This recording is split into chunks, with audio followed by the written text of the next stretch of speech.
Hello, and welcome back to Suzerain.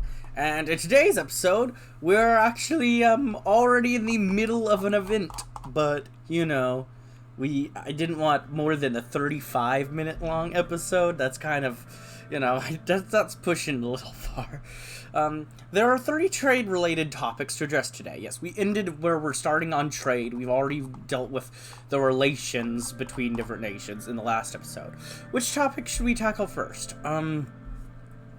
We should talk about the ongoing trade negotiations with our neighbors Welland and Agnolia. Our primary goal will be to successfully sign at least one trade agreement with one of our smaller neighbors. We have two options with our trade initiatives: starting new negotiations with our old partner, Agnolia, to the northeast, and forming a new cooperation with Welland to the west. Tell me about the trade deal with Agnolia. First off, the reason behind this option is more diplomatic than economic, although, of course, we can't forgo the added economic value. Agnolia is an old ally and a valuable trade partner. Excuse me. The point we are at with the early negotiations around the steel trade, they are demanding that we buy their steel for a higher price. That is because they think that the deal is far too unbalanced as it is. Their second main demand is a privileged access to our agricultural market. If we are to fulfill their demands, in return they are offering a full alliance with Swordland against Rumburg. I like that. Looking at the current advances of Rumburg near our borders, having a coalition against Rumburg would prove extremely useful. Obviously, there will be consequences for ending a full alliance. Mainly the Ishmael's Heshland, Vagsland has clear intentions on taking over the island, one way or another, and entering a military alliance with Agnolia will make them furious. I want to state my support for the decision to stick with our old ally, Agnolia. Even though I disagree with their demand to relax immigration, we have cooperated with many issues in the past. Agnolia is a solid partner for us. David and the President worked on previous comprehensive trade agreements in the 30s.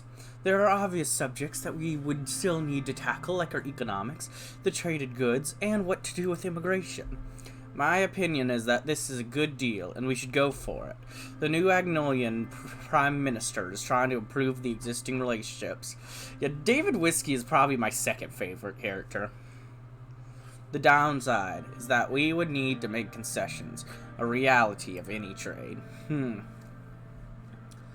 I would be open to creating a new agreement that would satisfy all sides. That would be the best outcome.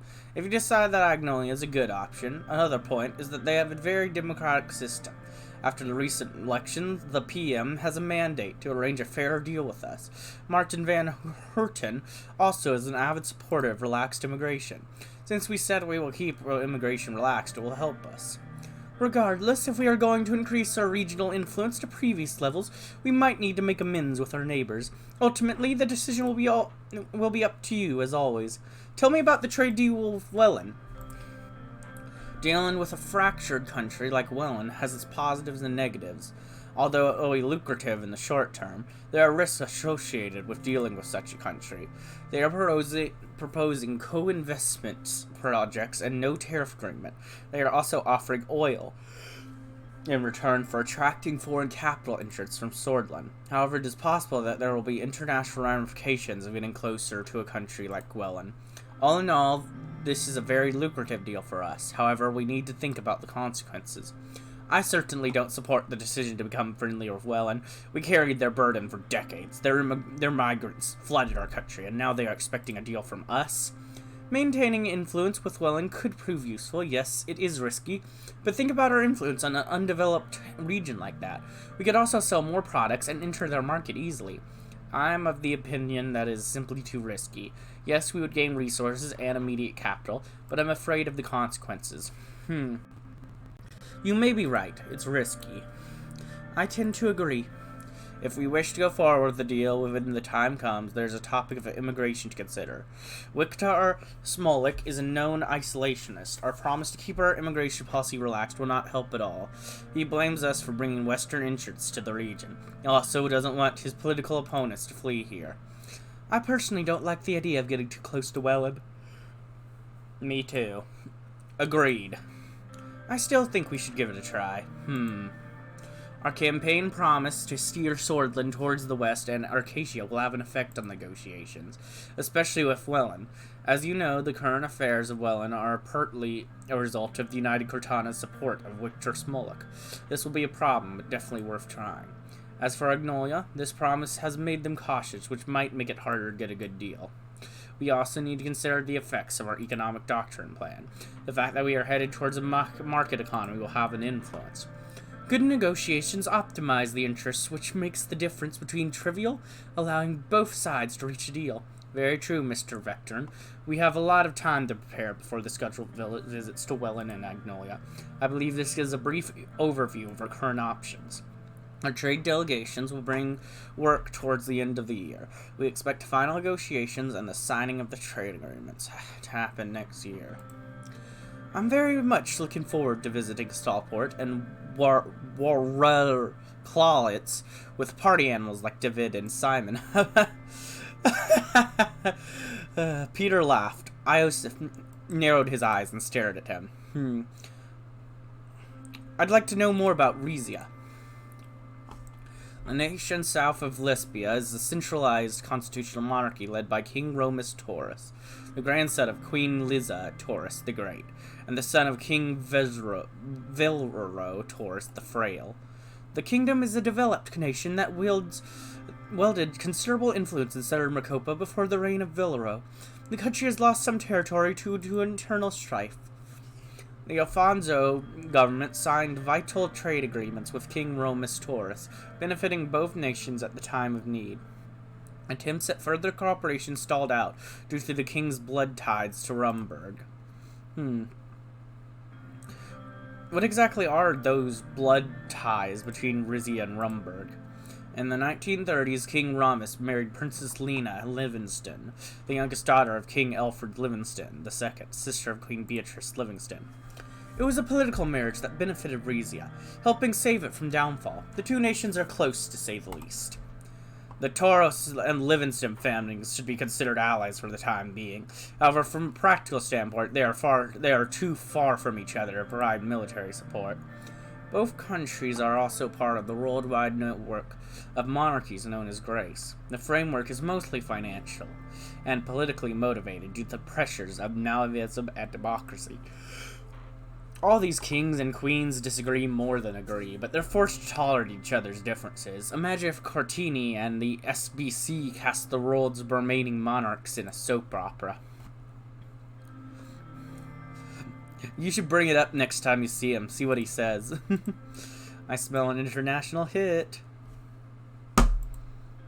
We should be more concerned with Actually, a friend of Gus called Rusty gifted me a beautiful piece of full Rhesian gold coin. They say it helps you find love. Look. Peter pulled out an ornamental coin and put it on the table. It was so polished that it caught reflections of light in the room. Lucien was clearly frustrated.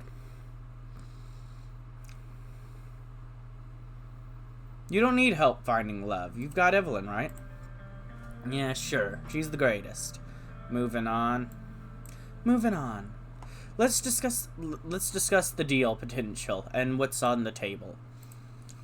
From what we've gathered, there is no clear offer yet. The interest clearly seems to be more control over the gas produced and sold in Sorlin. I suspect this must be related to the recent tensions on the coast of Pales. Mr. Manager is working out the details to get more concrete headline terms soon. Of particular interest are the gas fields in Darbo area of the Nargis region.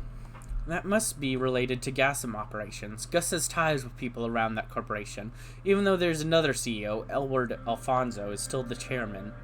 Gassam is a private corporation, a fact that limits our control over any foreign investment. Torkin Sol's Energy Protection Act of 1933 specifically limits the purchase of Sordish Energy Company shares by a foreign nation to 10%. Edward Alfonso adjusted the law in 1948 and increased it up to 20%. Anything above that requires us to change the Energy Protection Act. Elwad holds most of Gassam's cards in his hand still.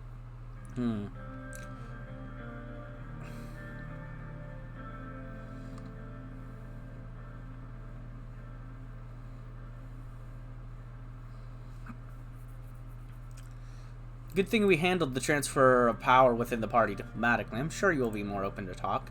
Yeah, so many people in the party approached me and praised our course of action. They thought the USP was fractured enough and didn't need further tension. I wouldn't be surprised if Alfonso would be willing to concede more due to this fact. I would still be wary of his and Mr. Manger's intentions. Diplomacy is the way, 99% of the time. Lucien pulled out a pen and took a few notes. David and then continued talking. From our current diplomatic channels, we can tell that Lesbia is still very interested toward his petrol, whereas Rumburg wants more gas resources. As a sovereign nation, we must protect our resources. Our energy independence is part of national security concern here. Gassam handles most of our gas production. Allowing more market economics to determine the value and output of our energy is aligned with our economic plan, a potential mistake when our traders use our dependence on them against us. I concur with Mr. Lancia. This is a distinct possibility. If Rizia wants to buy more than 20% of shares allowed by the protectionism laws, then the government can step in to make changes to the EPA. Precisely, but we don't know if this will be the case. There's a scenario in which they might invest within the EPA limitations. We just have to hear more before weighing the options. They never revealed much about their involvement to me, but I always had the feeling that Alfonso's crew was more linked to Gassam than they seemed. I have information that the CEO that replaced Alfonso is a loyalist. Alfonso still is the chairman of Gassam and a de facto key leader figure. Additionally, National Business Council Chairman Mikkel Avon and Minister Gus Manager have shares in the company and preside over the board.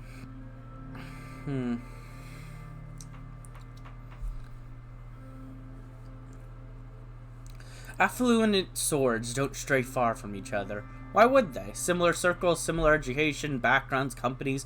Half of the oligarchs are from the LBS or Harcourt. Any further comments, esteemed cabinet members? The room went silent. No one stepped forward. It was noticeable how many people respected whiskey.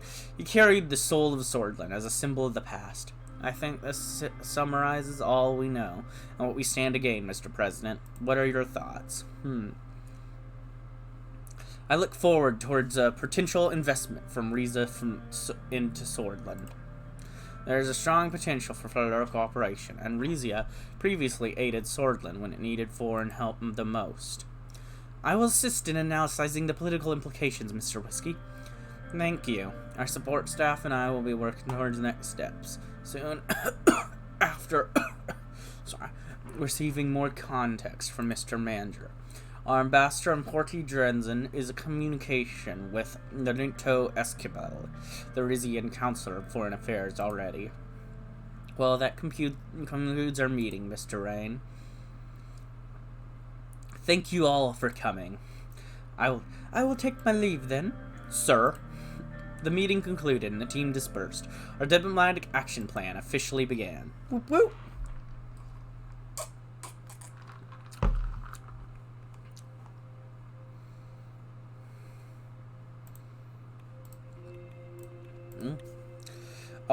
David Whiskey and his team is currently leading a diplomatic mission in Welland.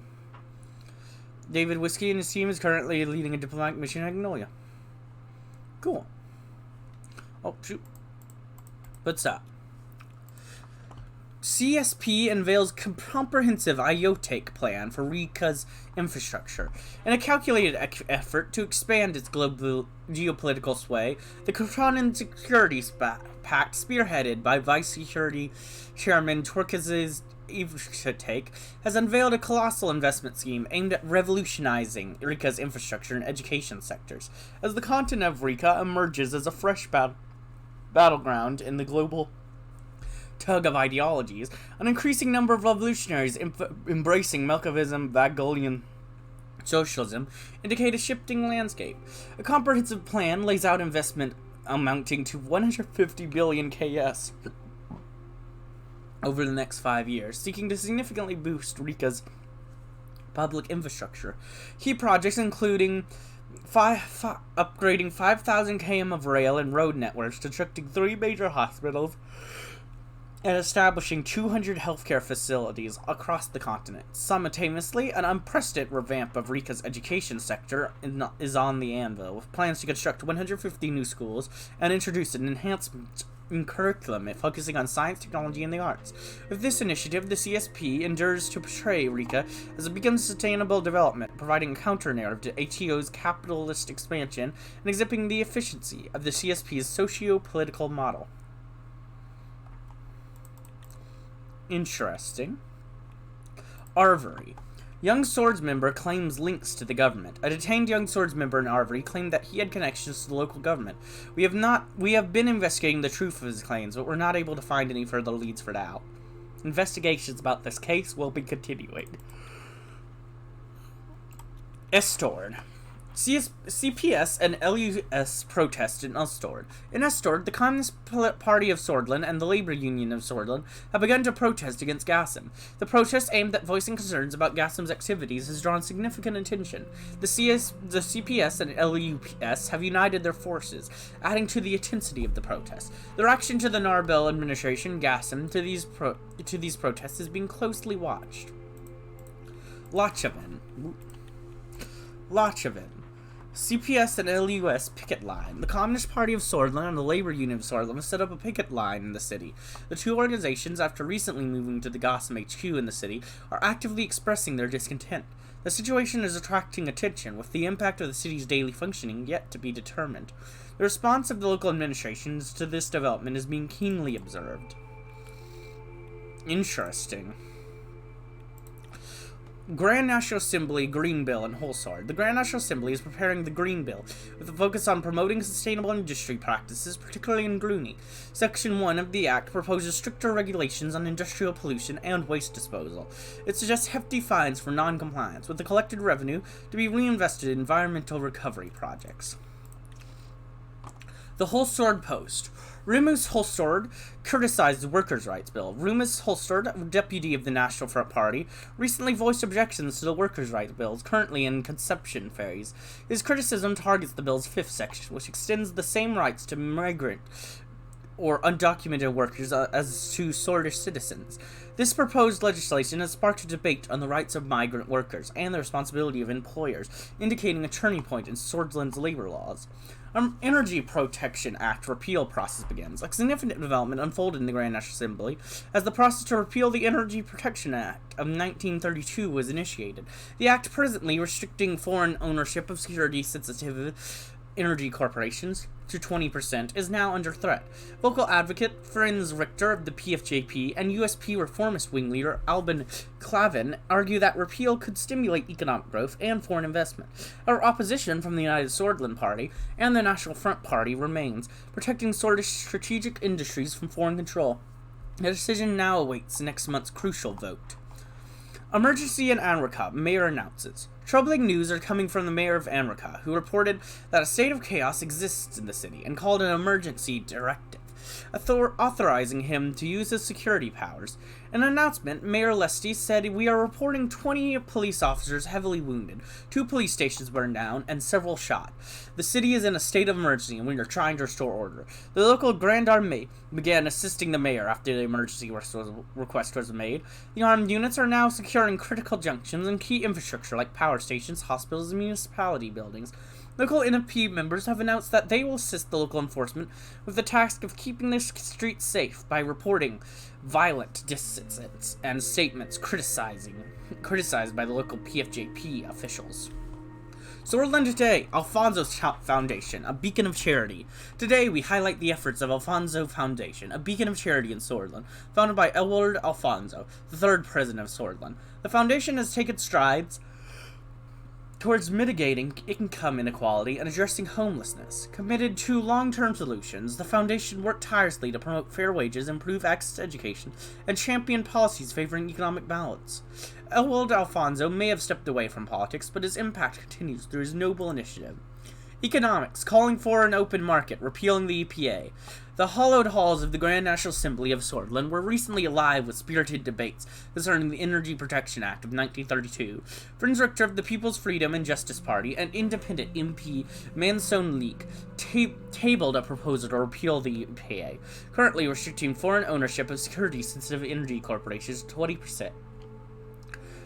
This is a significant move as it brings to the fore the crucial issues of market openness and foreign investment. This repeal, we believe, can catalyze economic growth and bring foreign direct investment to a market long protected from internal competition. The old guard must embrace the changing global economic order or risk lagging behind. The Latch in Time, addressing the skilled foreign worker gap. The Swordfish economy faces a critical challenge, the demand-supply gap for skilled foreign workers. With increasing technological advancements, the need for specialized skills is on the rise. However, the inability to attract and retain foreign talent hinders Swordland's potential for economic growth. An inclusive approach towards immigration policy and an ecosystem conducive to skilled foreign workers are essential to address this gap. Plan on it. Unrest continues. The unrest in the streets is continuing. The tension between different groups has led to new clashes, with hundreds wounded and sometimes several dead a week. Our reporters have interviewed dozens of protest leaders from the regional capitals, revealing different demands from people. 3 subjects stand out: freedom of expression, democratic change, and economic security. On the other hand, many also went out to protest the worsened living conditions under recession. Every third person our team has talked to mentioned the need for a strengthening of the political system that needs to open up to reflect different opinions. Our eyes on the ground witnessed both peaceful and violent acts. We saw bus stations destroyed, shops burned, and people being carried to the hospital in ambulances, but there were also calm scenes where police forces allowed peaceful protesters from all sides of the political spectrum to make their voices heard and disperse. Certain cities like Anarcha, Suzerain, and Arvery are much more damaged by the unrest. The overall momentum of the protests don't seem to be stopping anytime soon, or doesn't seem likely to stop soon. Well, for issues of Narbel. Narbel, a city that was once an important trade stop for the Marquian Empire, has been in steep decline for the last decade. We have uncovered the hard truth from the residents themselves. K.A. 46, a shepherd living near the Cavendier Mountains, that did not wish to disclose his real name, has made shocking remarks about the city's and region's lack of healthcare services. He has waited almost 5 months just to get an appointment in the rural region. Another resident, a farmer, IY57, who also did not wish to disclose his name, is living near the outskirts of Narbel. His children, AY14 and VY16, have to use dangerous mountain paths to walk to their school, located 2 kilometers away, even in the harshest seasons. The Radical. We need democracy. We have long demanded the expansion of civil rights with reforms to modernize our nation. With the previous government blamed the Supreme Court for not allowing the reforms, the opposition was quick to point out the flaws within the Constitution and brought focus on reforming the government structures to open way for further civil reforms. Now the reformists have increased in numbers, with a president who is seen as a symbol of change in office. We are waiting for results. Whether it's the leader of the opposition or the current president, somebody has to break the cycle and rewrite the Constitution made by Torquid Soul, whose cult of personality has shaped our current divided national spirit, and must be broken. Will the President reign stand up to the establishment and listen to the people? We will see. Geopolitico. Energy tensions escalate in Rhesia. In recent development, Less Power is a horrible name for, like, an energy corporation. It makes it sound like you just have less power. Like, oh, I'm sorry, we don't have much. We got less power. In recent development, Less Power, the largest energy corporation of the ATO member Lesbia, I mean, I get why it's named that, but that's a horrible name, announced an energy deal with Pales over the disputed sea gas field Odoris. Rhesia, which has laid claims over these fields, is likely to see an escalation in tensions. The Alliance of Nations, through its mechanism Andor, has been closely monitoring the situation, attempting to defuse the issue diplomatically. Energy resources become a major bargaining chip. This event adds another layer of complexity to regional politics.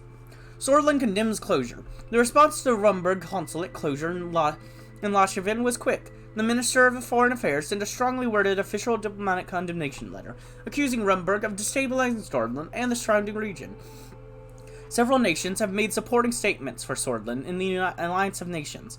It is clear that this letter is not just directed at Rumberg, but to all surrounding countries observing the serious situation. Repeal Proposal for Energy Protection Act of 1932. The Grand National Assembly of Swordland gathered yesterday for a significant session. A proposal from Franz Richter of the People's Freedom Justice Party and supported by independent MP Munson and Leek was put forth to repeal the Energy Protection Act of 1932. This act, as it currently stands, restricts foreign ownership of security-sensitive energy corporations to 20%.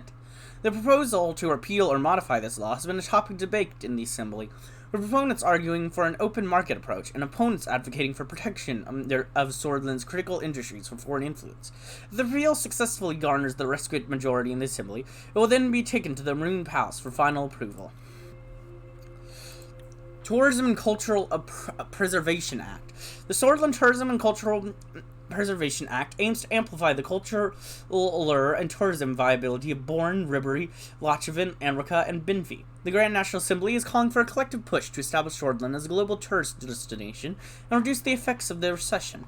Section 1 focuses on the cultural elevation of these cities, identifying local foods, drink, music, dance, agriculture, and historic sites as unique selling propositions. The cultivation of cultural tourism is positioned as a catalyst for economic invigory. Section 2 underscores the restoration and preservation of key landmarks in Lochevin and Anrica. Concurrently, it proposes a comprehensive renovation of tourism infrastructure in Binfie to enrich the visitor experience and generate steady income for local communities. Section 2, subsection 1, further commits to the safeguarding development of the caves of Anrica, Antara, and Ribery, and the vineyards of Bourne, recognizing their potential as tourism growth drivers. I'm going to sign this. Let's sign it. Why not? Yeah, the Tourism and Cultural Preservation Act. The Swordland Tourism and Cultural Preservation Act aims to enhance the tourism potential of key cities like Bourne, Ribery, Lochevin, Anrica, and Binfie to counteract the effects of the recession. The act focuses on highlighting unique local cultural aspects, restoring significant landmarks, and improving tourist infrastructure. The legislation underscores the improvements of sites like the Caves of Antara in Ribery and the Vineyards of Bourne for tourism growth, proposing their safeguards and developments. And that gives us our first fully green economy situation. Swordland has experienced a nationwide boom in tourism, with increasing numbers of visitors flocking to explore our vibrant cities, historic landmarks, and stunning landscapes. The tourism industry is thriving significantly, contributing to our nation's economy and internal profile. The Tourism and Cultural Preservation Act signed. In a move set to transform Swordland to a premier global tourist destination, President Anton Reigns signed the Swordland Tourism and Cultural Preservation Act. This act aims to enrich cultural allure and tourism visibility across Bourne, Ribery, Lochevin, Anrica, and Binfie. The focus on cultural elevation, preservation of key landmarks, and a commitment to enriching the visitor experience. The signature marks a significant milestone in Swordland's tourism journey, as the nation harnesses its cultural wealth to tackle the recession. TCPA signed by Reign, a step towards progress. With the signing of the Swordland Tourism and Cultural Preservation Act, the country takes a significant stride towards progress. The act amplifies the cultural allure of Swordland, aims to position it as a global tourist destination. As the tourism industry prepares to flourish, this progressive legislation paves the way for economic recovery and cultural recognition on a global scale. Glad to hear you are happy about it, Radical. But I think this is a good time to go ahead and end this episode. I hope you enjoyed, and if you did, like, comment, subscribe, and hit the bell button. And as always, peace.